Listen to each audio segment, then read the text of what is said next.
Hey everybody, welcome back to the Damage Report. I am John Idarola. Hey, it's Wednesday, but it's not JR Wednesday.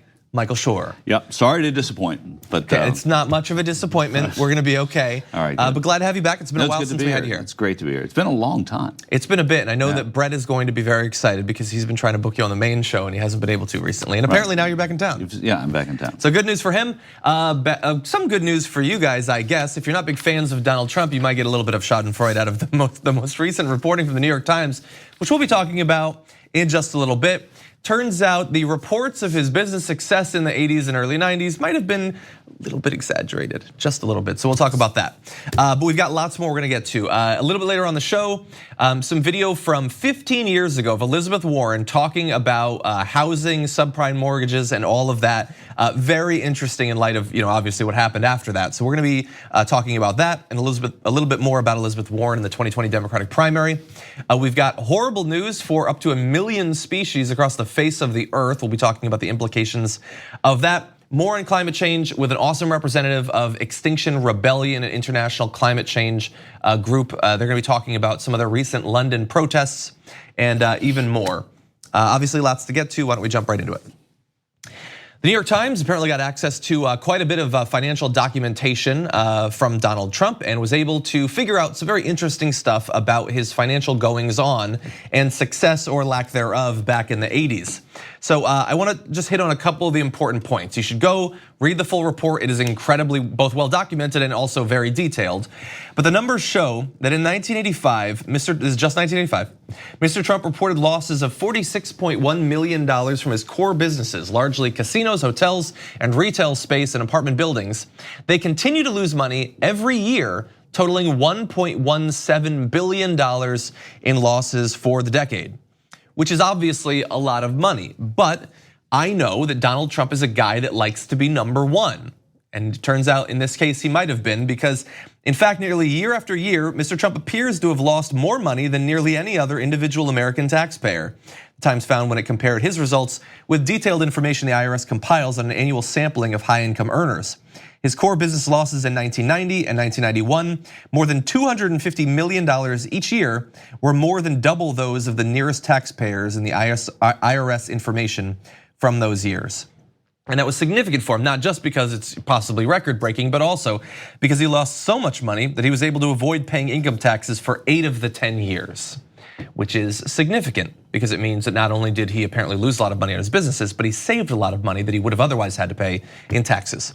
Michael Shure, I guess, we're not really necessarily surprised, but it's still a big number. Right, and there's a thing about people who are from New York who knew Donald Trump. Everybody from New York seems to think that they knew this already, right? I mean, this is something we knew, that he was a failed businessman. He was a wannabe success who really wasn't successful, had all these bankruptcies.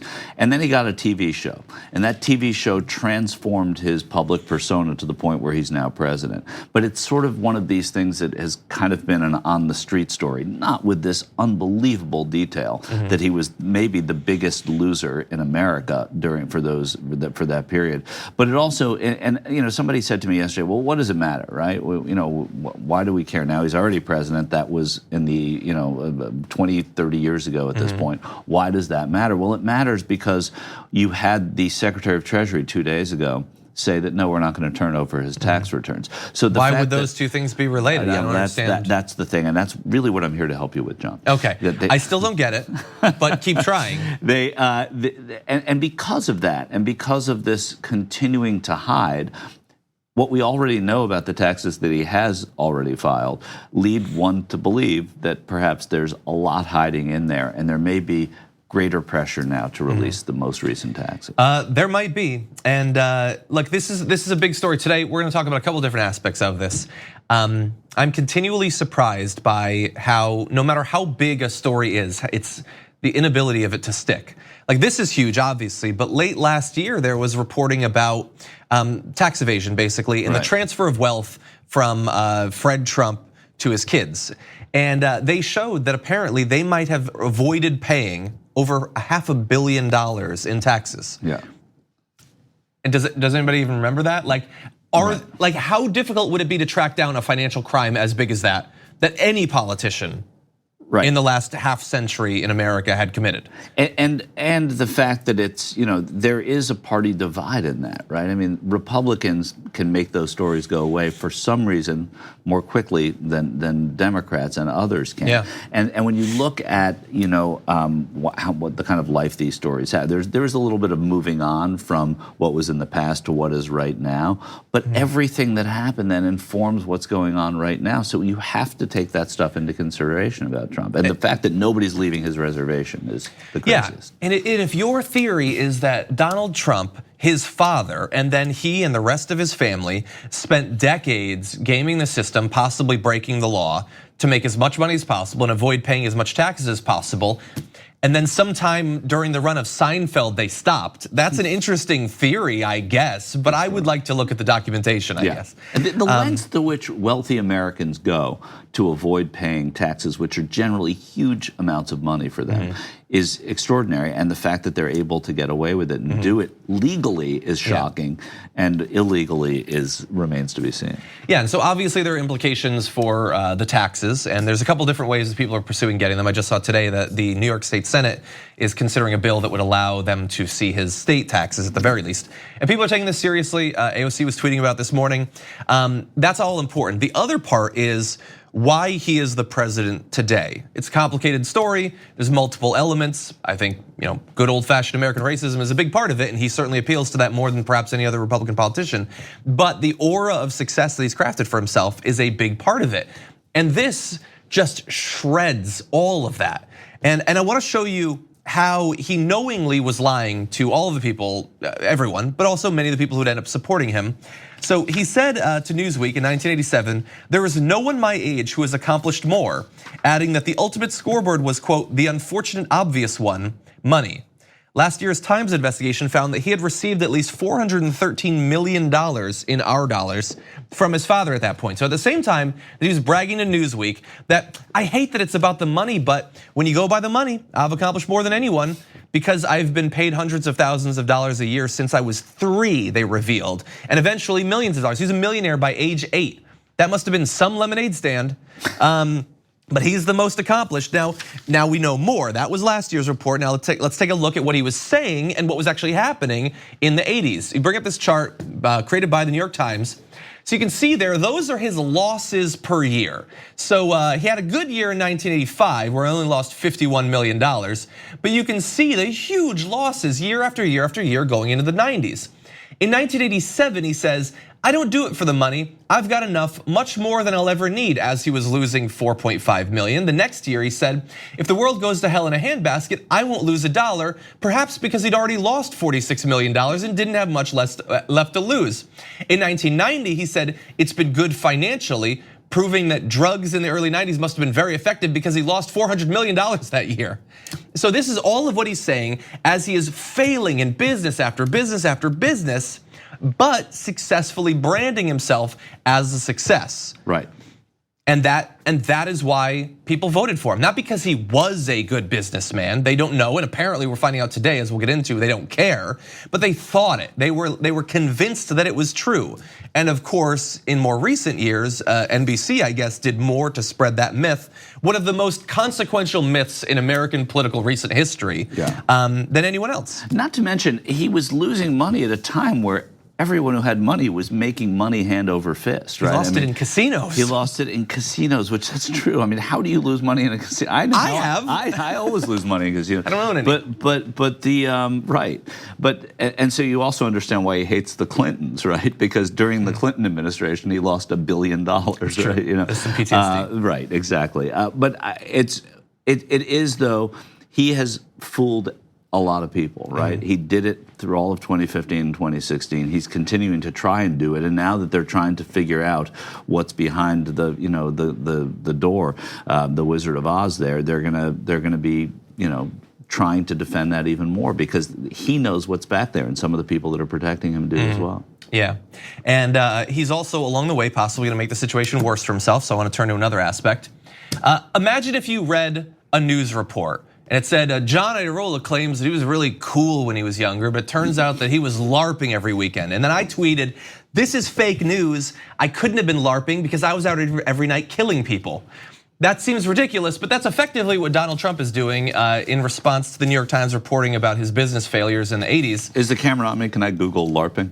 You might want to look it up. Okay, it's thanks. embarrassing. Right, okay. So basically, we found out that he lost well over $1 billion, and his response is saying, no, I didn't lose that in business. He says real estate developers in the 80s and 90s, more than 30 years ago, were entitled to massive write-offs and depreciation, which would, if one was actively building, show losses and tax losses in almost all cases. Much was non-monetary, except for the $1 billion. Sometimes considered tax shelter, you would get it by building or even buying. You always wanted to show losses for tax purposes. Almost all real estate developers did, and often renegotiate with banks. It was sport. Additionally, the very old information put out is a highly inaccurate fake news hit job. Well, I would say, which is it? Is it highly inaccurate or is it accurate? And now you're explaining why it happened. And why is your explanation effectively I'm not an economist, not a CPA or whatever. It sounds like he's saying, I'm not a failure, I committed tax fraud for years. Right, and that is essentially what he's saying. I was successful at doing what I was doing to make it look like I was a failure, but I wasn't because I was successful doing it. I mean, that's his mumbo jumbo there. Yeah, I don't know what's the legitimate. He said it was sport. You pretend to have losses for tax purposes. Right. Again, if that's not tax fraud. So now you're going to jail. Yeah, I mean, in this particular case, I guess the crimes are too old. Right. Although it's one of the cool things about being an extremely wealthy person. Your crimes don't count. What's the statute on tax fraud? Yeah. I have read references that if these were occurring in the 80s, that it's too old. Right. Now, and this is crazy, but bear with me. Yeah. If he was still doing this, and if his tax returns were to show that presumably would still be something that could be pursued. Right. But now is there a legal trigger that Congress has? Presumption because he's already admitted to tax fraud essentially with what he just said. Can Congress now go out and say, hey, we have a legitimate reason to investigate this? I would hope so. Not just so. Congress, but the other bureaus of investigation, the SEC, all of that, to look at what his tax, the IRS especially, to look at whether or not there's fraud now. I would hope so. I mean, I know back when Cohen was testifying and he revealed some of these little tricks, and he didn't give the specifics here. AOC asked some great follow-up questions, getting into how he was able to game both taxes, but also insurance as well. We have great documented evidence that he was lying to commit insurance fraud too. I think that's all the precedent you need to push forward with this. It's probable cause, right? I mean, exactly. This is probable cause. So now there should be another level of investigating and getting access to those tax returns. Let's turn to one more angle on this. New York Times reporting showing that Donald Trump was a massive fraud and liar about his business success that actually was a loss of well over $1 billion. You would think that might cause some people who support him, in their words, because he was a great businessman, to second guess a little bit of that. I don't have a lot of optimism though, because I paid attention over the last 24 hours to Fox News, and they seem to be doing okay with this reporting. Take a look at Fox and Friends, finding out that he is perhaps the biggest business loser over the past few decades in America. So for you or I, maybe buying a summer home is a big move, or maybe even a trailer. But for Donald Trump, he says, I got some money, but I want to really expand my empire. I want to take chances. That's what he's done through his entire life, as a personality, as a host, as a businessman. Well, I think that's guess what? Not all of us win on everything we buy. I think that's how the voter feels. Absolutely. I feel like they realize he's a billionaire. If anything, you read this and you're like, wow, it's pretty impressive, all the things that he's done in his life. It's beyond what most of us could ever achieve. I don't know that there's any suggestion that he broke the law. Yeah. I think the suggestion is simply that he used the tax laws to his benefit. As if you buy something and it doesn't pan out right away or ever, you're a loser. No, you take shots, you have an opportunity to do things. That's the way he lived. The reason why we all knew Donald Trump's name is for 30 years, that's what he did. No, that's not why we know his name. We know his name because he was able to hide all of the actual facts of what was going on in his businesses and craft an entirely manufactured persona as a business success. The only person, Steve Doocy, who is suggesting that he broke the law is Donald Trump, or he's today. He's the most prominent person to suggest that that's what he did. It was sport, right? I mean, that's basically saying that tax fraud is sport. Yeah, and Ainsley Earhart, when she's like, it's amazing the things he's been able to accomplish. Right. Like, Okay, I guess when you like losing $50 million fooling year America. after year. Yeah, that's amazing, I guess. Like Johnny Knoxville, he hit himself in the balls a lot. I guess that's amazing. Yeah. I don't want that guy leading us necessarily. But they were able to push past it. It's like, you're not gonna be a winner in everything. Okay, sure. But the issue is, we only know a little bit actual documented truth about Donald Trump. We know that all of the money he got initially was given to him. He was just handed hundreds of millions of dollars.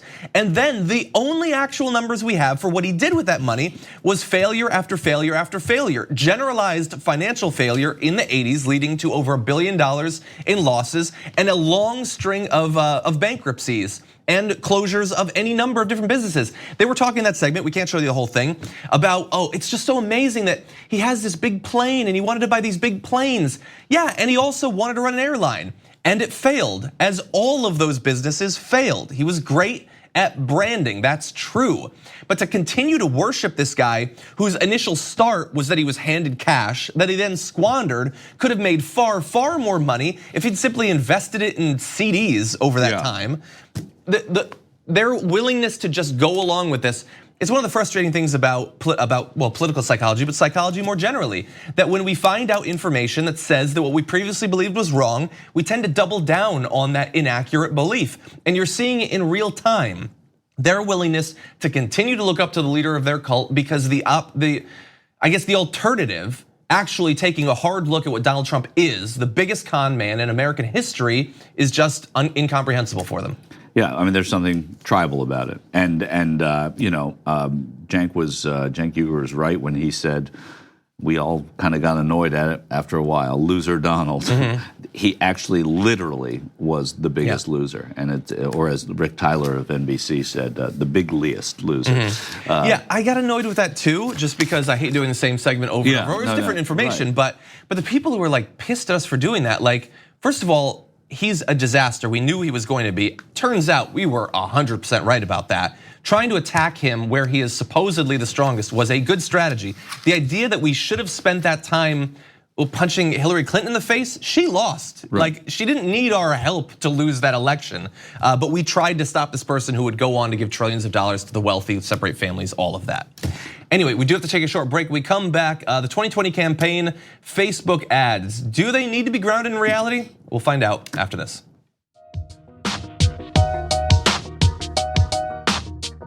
We need to talk about a relatively new show called the Republic, or UNFTR. As a Young Turks fan, you already know that the government, the media, and corporations are constantly peddling lies that serve the interests of the rich and powerful. But now there's a podcast dedicated to unraveling those lies, debunking the conventional wisdom. In each episode of the Republic, or UNFTR, the host delves into a different historical episode or topic that's generally misunderstood or purposely obfuscated by the so-called powers that be, featuring in-depth research, razor-sharp commentary, and just the right amount of vulgarity. The UNFTR podcast takes a sledgehammer to what you thought you knew about some of the nation's most sacred historical cows. But don't just take my word for it. The New York Times described UNFTR as consistently compelling and educational, aiming to challenge conventional wisdom and upend the historical narratives that were taught in school. For as the great philosopher Yoda once put it, you must unlearn what you have learned. And that's true whether you're in Jedi training or you're uprooting and exposing all the propaganda and disinformation you've been fed over the course of your lifetime. So search for UNFTR in your podcast app today and get ready to get informed, angered, and entertained all at the same time.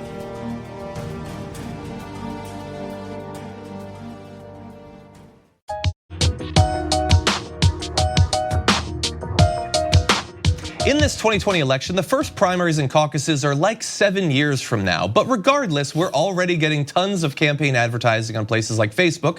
And if you have not already banned every mention of Donald Trump from your Facebook, you might have come across ads like this. Take a look at one that recently went out saying Democrats have finally admitted what they truly want, a repeal of the Second Amendment.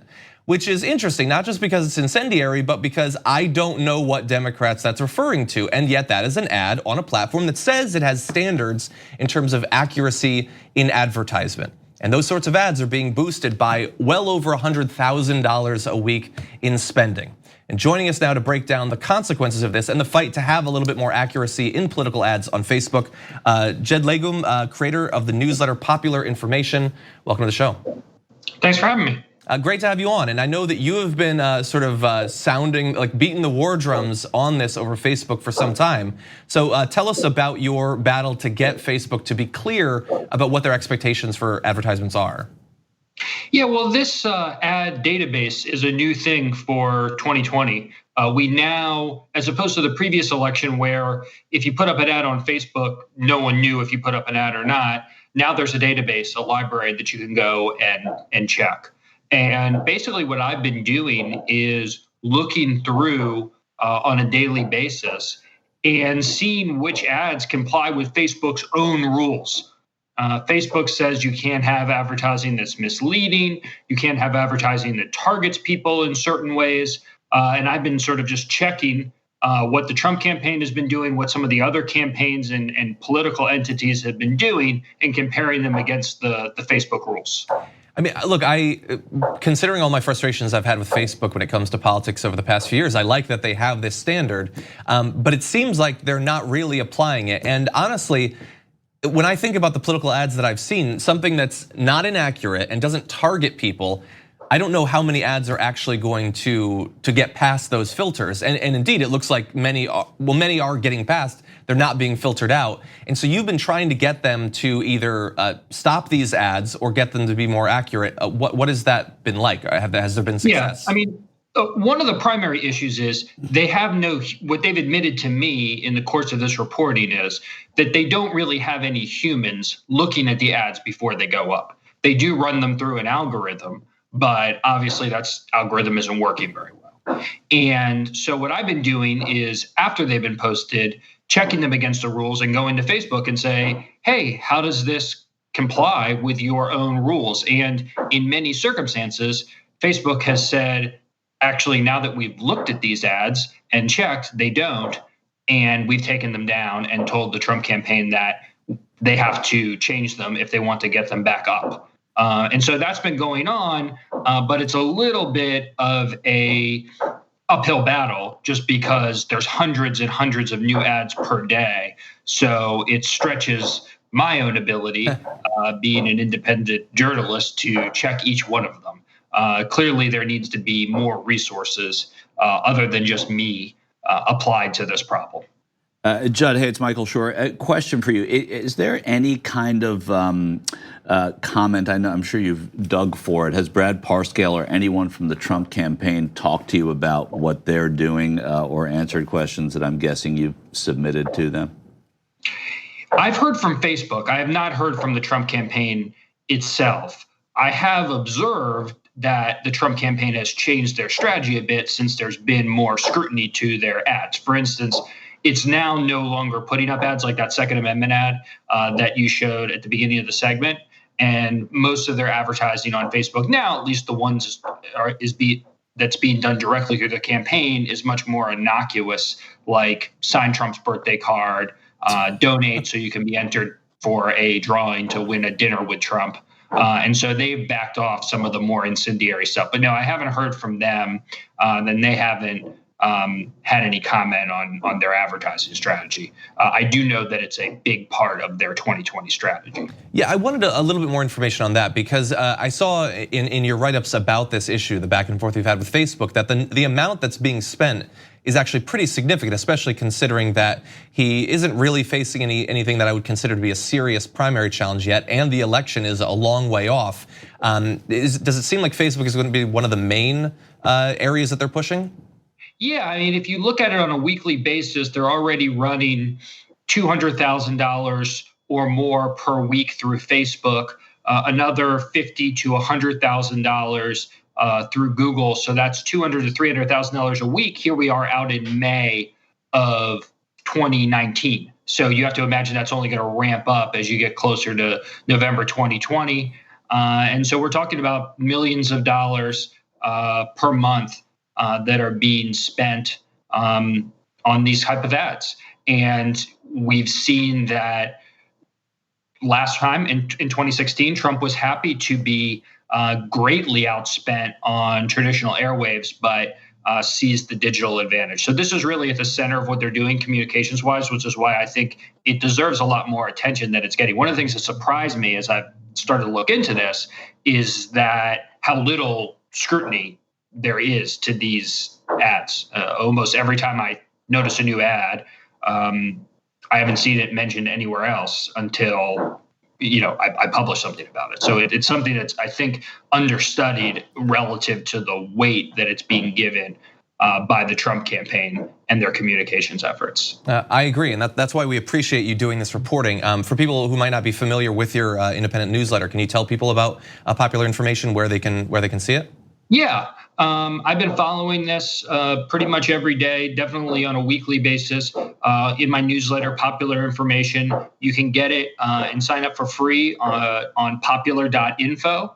And it's basically a freemium model, which means you can sign up for free. You get it once a week. If you like it, if you love it, I suppose, and you want to get more, you can pay $6 a month and get it 4 times a week.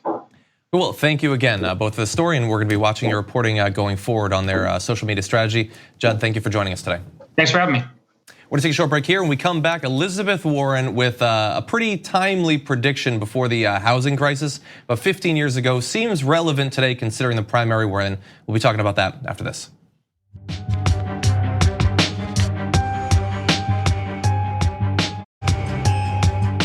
Last night I came across an awesome Twitter thread by Twitter user The Love Below, where they were sending out old videos of Elizabeth Warren, an interview from 2004, getting into effectively everything you needed to know at that time to avoid the housing crisis we would end up having not long after.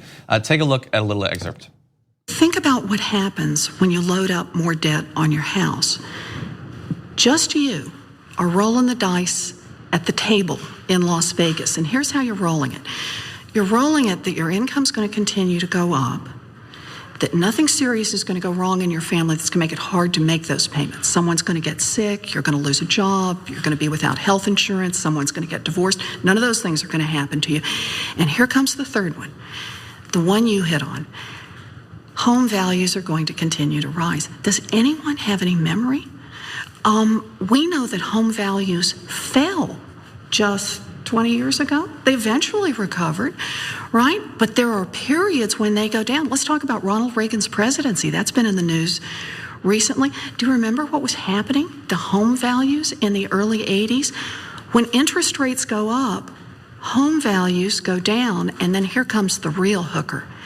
And when mortgage foreclosures start in earnest, it doesn't just affect the person who's been foreclosed against, it affects everybody up and down the block.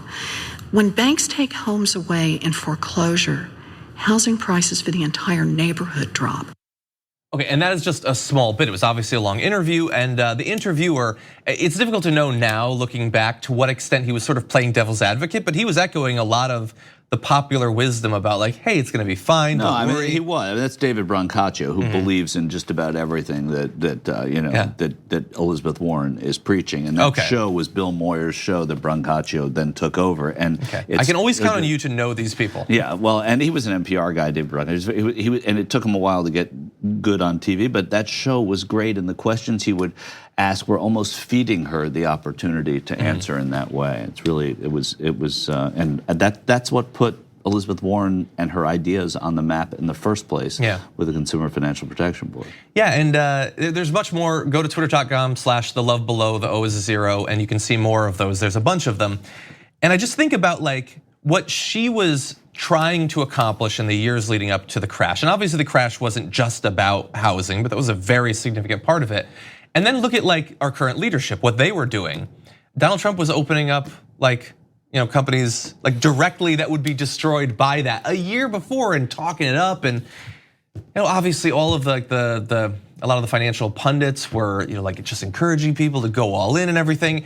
And like she knew, and nobody cares. It doesn't matter at all. Who cares? And that, I mean, one of the reasons I'm showing this is because writ large across the entirety of her identity and her campaign is kind of the thing. It's like, oh yeah, she's super smart and wonky. That's like a bad thing. That's what's said. That's bad about her. That she knew ahead of time, that she was on the ball. Obviously, later on she would be involved in the Consumer Financial Protection Bureau, really important in those areas as well. But how little progress she's made on a platform of actually understanding the real financial challenges that individuals and the country face, having an actual plan to deal with them, it's like she's moved up a couple points. Right, that's true. And it's a good segue to when we're going to be talking about climate, et cetera, in just a little bit, because it's one of the issues that makes politics really difficult for the politicians is issues like climate change, like what Elizabeth Warren was saying way back then, which are, you don't feel them today. She was talking about eventualities, divorce, death, illness, that sort of thing, foreclosure.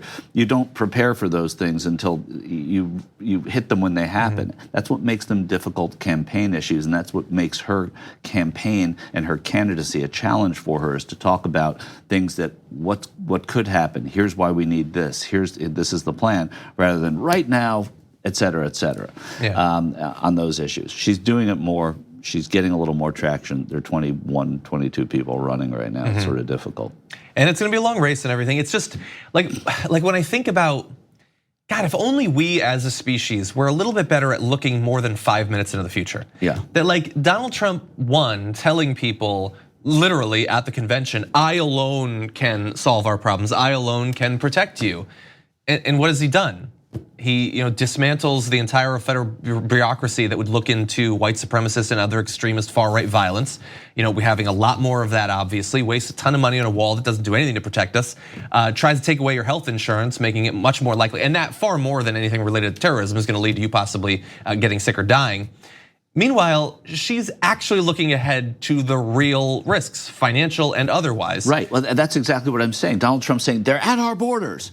Donald Trump is saying, China's trying to kill us. We have to get into a trade war. These things are immediate emergencies, and only I can stop the emergency. That plays on the campaign trail as it did then, talking about eventualities. I mean, we heard it from Al Gore on climate change too. It's very difficult to say, hey, in 40 years this is gonna happen. You see it on social media right now. I mean, on Social Security right now, when people say, oh, the Social Security Trust Fund, in 3032, or 3026 or 3035, it's gonna expire. Well, that's not today, right? Yeah. And that's what makes it difficult to translate when you're running for office. It shouldn't, and people are making strides with it, but it's a real frustration.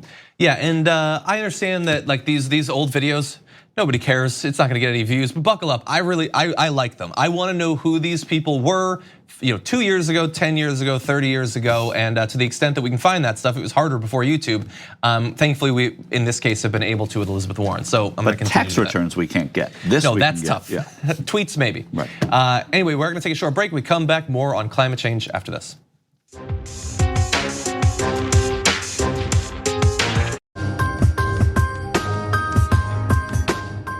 While climate change is proceeding at a frightening pace, thankfully, both here in the US and internationally, protest movements to get governments to do something about it are also heating up. And joining us now to break down one of the major parts of that international effort is Jamie Kelsey Fry of Extinction Rebellion. Jamie, welcome to the Damage Report. Hi, fantastic to be on your show. Thanks for getting us on. I'm very glad that you came on. We've obviously been watching here from America what your group has been up to. For those who might not have seen the London protests, tell us about how those got started and what the objective was. Wow, okay. If you didn't see it, I recommend you look at the films about it, because it's something quite extraordinary. If any of you have ever been to London, we took 5 of the main sites. We occupied 5 main sites for 10 days. So the famous shopping centre, Oxford Street, in Oxford Circus, we had a large pink boat that we kept there. People were camping all around it, all the roads were blocked. That was there for 10 days, where we were holding assemblies, teach outs, and raising awareness about the absolute emergency of climate breakdown. That's just Oxford Circus. We also did something similar in Marble Arch, where there was a huge camp where we shut down Marble Arch, occupied it for 10 days. Piccadilly Circus in the centre of London, also occupied. That was mainly the Extinction Rebellion youth. And Waterloo Bridge, one of the famous London bridges, we turned into a garden for 10 days where people lived and camped on that bridge. and Parliament Square famously. We also occupied Parliament Square and shut that down. This was for 10 days. It's quite unprecedented to have such an extended amount of direct action and occupations. Over that period of time, we had nearly 1,100 arrests. The famous Gold Command police officer in charge, Cressida Dick, she was saying that in her 35 years of police experience, she's never seen anything like it at all. So it was an amazing action that happened, and it's struck a chord with the general public. This is no longer something to do with lefties or small groups of the population who are concerned about the climate change. It's everybody, and very tightly tied into this is Greta Thunberg, the 16-year-old from Sweden, who came over on October the 31st to declare the Extinction Rebellion with us, and she came back and returned to the camps during the occupations. So it's very tied in with the brilliant youth-led movement around the world, and your Sunrise movement in the States also is very much tied in with what's happening. And those are basically the three crutches keeping me going day by day that you just mentioned right there. And so thank you for that, because I'm scared out of my mind. So one of the goals, obviously, of the movement was to get access to representatives of the government and to try to push them in the right direction. So tell me about that. Look, this is quite extraordinary. Sorry, John. Yeah, this is quite extraordinary. That the fact is, in 10 days, we were able to force meetings. Well, should I say? We won meetings with the leading minister in the incumbent government, in the Conservative government, Michael Gove. We had a private meeting with him and some of his ministers about the environment, but we also had a meeting with the leader of the opposition, Jeremy Corbyn and John McDonnell. Jeremy Corbyn came in for some of that meeting, and also another meeting with the mayor of London. Just in 10 days, things like that don't usually happen with your normal activist group. But this is not a normal activist group. This is actually, in my opinion, it's not necessarily something you may call particularly political, not in the usual sense of the word. This is about humanity, and as you're talking about, one of the things that's keeping you from, keeping you sane is these crutches of these movements. It's real. It's an absolute emergency. If we don't treat it in the same way that we're treating a major war threat from another country, then we're looking at the most disastrous period in human history. Jamie, it's the old guy talking to you now. Part of the problem that people have with movements who are in your seat right now is sustaining them, is making them endure. What's the plan for that? Because this is not a sprint, as they say. This is quite clearly a marathon. Yeah, well said. We declared rebellion on October 31st, and then we said we'll be back and we'll close 5 bridges on November 17th, which we did successfully, and that's hadn't happened for a very long time. And then you rest after some time like that, you recoup and you learn. It's a very iterative movement. We are operating in ways that I haven't seen any activist groups operate before, and we are learning every time from what happens, and we are being contacted by groups around the world all the time. We're in 43 countries. So I guess the answer to that question is there's a rest for sure, because it's exhausting to do that. But then also 30,000 people just in the UK alone signed on over those 10 days. So it's also a time of bringing more people on board and working out where their skills will be placed. We're also spreading out to district groups around the country. And also, as I've mentioned already, we're in 43 countries around the world as well. So it's now a period of recuperating, regenerating. We've got what we call a regenerative culture. What that recognizes, and I think this is one of the things that's very salient about this movement, we recognize the fact that this is exhausting. We recognize the fact that people get what we call burnout. And so we have at the center of what we do a regenerative culture. That means that we will rest and look after each other and continually pay attention to everybody being well enough psychologically, physically, in every way, so that they can continue with this. Because as you say, this is a long, long game. That is fascinating, and after this show, I'm gonna have to think about how to apply that to my own life and how TYT functions, actually, because that sounds useful. We don't have time, unfortunately, much more time.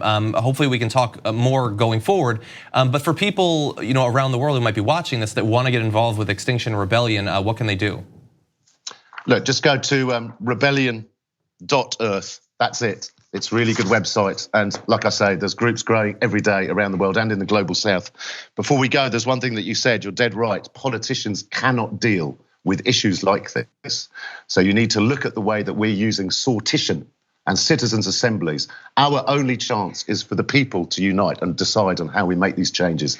The existing system, as your great show continually shows, neoliberalism is a disaster. It's a disaster form of capitalism. And the only way out of this is for us to actually go around the system. And that will be done by us, human beings, together making this great change happen. Thank you, Jamie, so much for coming on the show. It is great to hear someone talk about both this breakdown and also about addressing it with the passion and intensity that it requires. So thank you again. Thank you. Bye. We're gonna take a short break. We come back, up to 1 million or more species under threat of extinction thanks to human involvement. We'll be talking about that after this.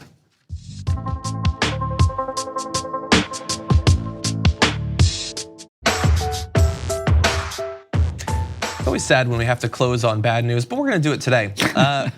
New report comes out that shows, lays bare, like really stark portrayal of the effect that humanity has had on animal species around the world in a number of different ways. And I just wanna let you know how bad it is. This report that was put out by the UN's Intergovernmental Science Policy Platform on Biodiversity, which you probably, you have it bookmarked.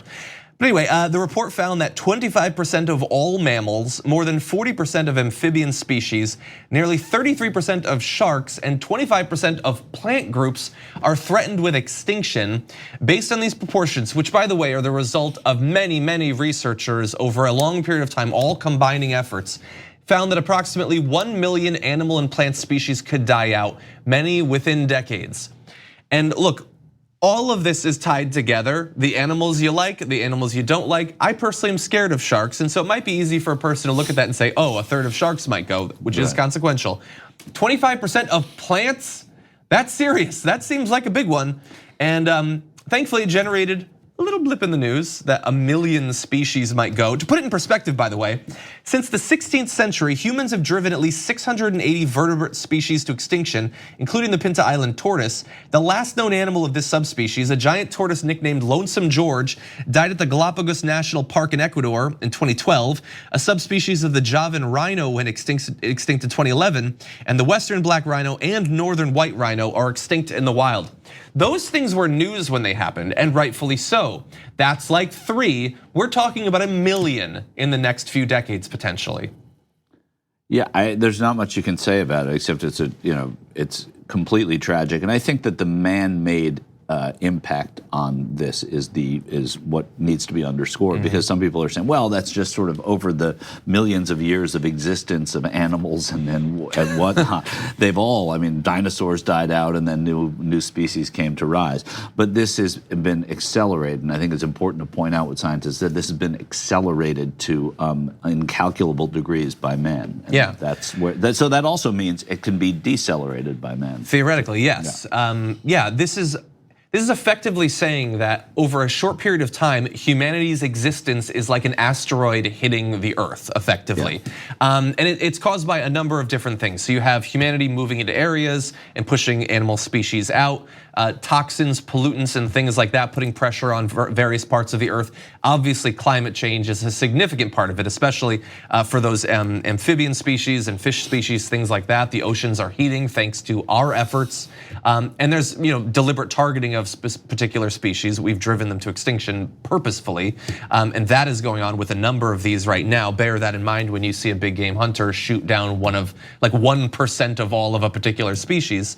But this is a disaster, and I get, like you said, there's not much else to say, I suppose. And I guess that's part of the reason that you're not gonna have a 16-person panel on CNN about this necessarily. But I don't know, I feel like we gotta find a way to talk about it, because this is pretty significant. 16 one-person panels would be great. Exactly, yeah. Don't bring on Jeffrey Lord, bring on one of the people from the UN's Biodiversity and Ecosystem Services panel, I guess. And or what, like if you have to, just bring on Bill Nye or Neil deGrasse Tyson, have them talk about it. They're exciting and charismatic. But this is super significant, and like the news that we talk about, I get caught up in it. Very exciting and important political news every day. None of it, basically everything that I've talked about on the show this year in total doesn't compare. It's not like a candle. Does it? Yeah, you know what I'm saying, the analogy. Compared to the significance of this. I had no idea what you were saying. I don't know, we'll get to it at some point. Okay. It's important to read up on the report. There's a 40-page summary. Obviously, the raw data is going to be very difficult, but the 40-page summary is totally digestible, incredibly significant, and keep the conversation going.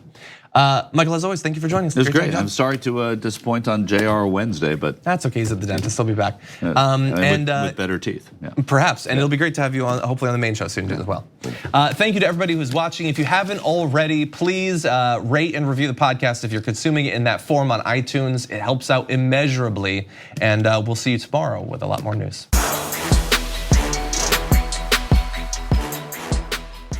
Thanks for listening to the full episode of The Damage Report. Support our work, listen ad-free, access members-only bonus content, and more by subscribing to Apple Podcasts at apple.co/TYT. I'm your host, John Adarola. I'll see you soon.